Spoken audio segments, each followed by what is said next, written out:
Shabbat Shalom. My name is Rabbi Allie Klein, and I am the Associate Rabbi here at Temple Sharey, Tefilo-Israel in South Orange.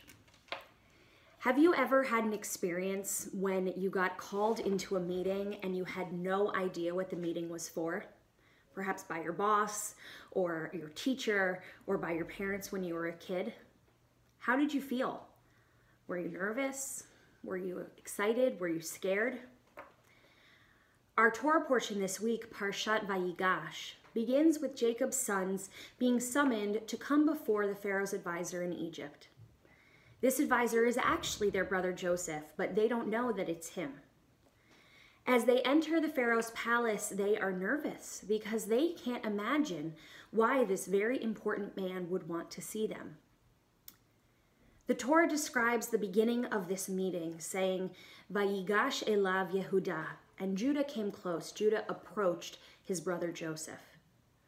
This word Vayigash opens our Torah portion, but it also appears a number of times throughout the Hebrew Bible, throughout the Tanakh. Typically, it appears as an introduction to three kinds of actions. The first is battle.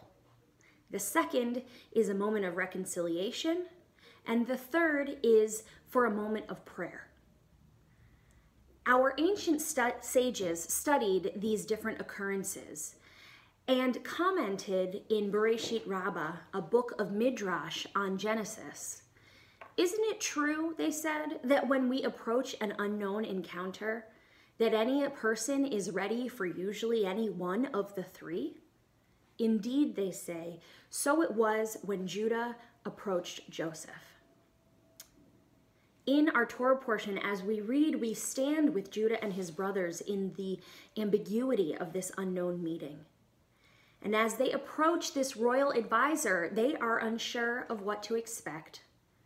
Joseph is disguised by his Egyptian clothing and asks them a series of questions to test if they have changed from the horrible way that they treated him in the past. Joseph demands that they bring Benjamin, Joseph's favorite brother, to Egypt. But the brothers refuse. They say that they want to protect Benjamin and insist that they can't cause their father Jacob any more upset or loss. With their refusal, Joseph realizes that they have changed. So what does he do? He calls them close again with that same word, Vayigash, and perhaps this time he calls them even closer than before. Then, and only then, Joseph reveals his true identity and offers his brothers forgiveness. Joseph's leadership shapes this encounter because he is willing to draw close to people who have hurt him deeply in the past and extend them the hand of forgiveness and of brotherhood. Joseph's model allows his brothers to know that they can put their shame and guilt away about how they treated him in the past in order to step forward, to draw close, to come towards him so that they can finally reunite their family. This story in Vayigash is often used as a source text for the notion of Shalom Bayit, which we usually translate as peace in the home. But when we look closer at the wording of this story, we learn that reconciliation is not about peace alone. No family, and certainly not Joseph's, lives in perfect peace. Instead, we see that Joseph's willingness to approach his family despite the pain that they have caused him in the past is what allows for a return to a sense of wholeness. Wholeness for Joseph, who has spent so many years estranged from his family. Wholeness for his brothers, who have spent that time living with the shame of their horrible actions those years ago. And wholeness for their father Jacob, who for years has mourned a son he believed he lost.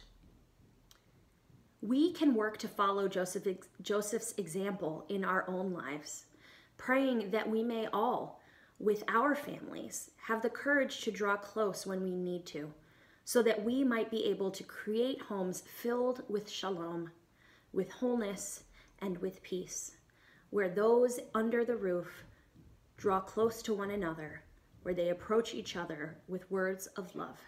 Shabbat Shalom.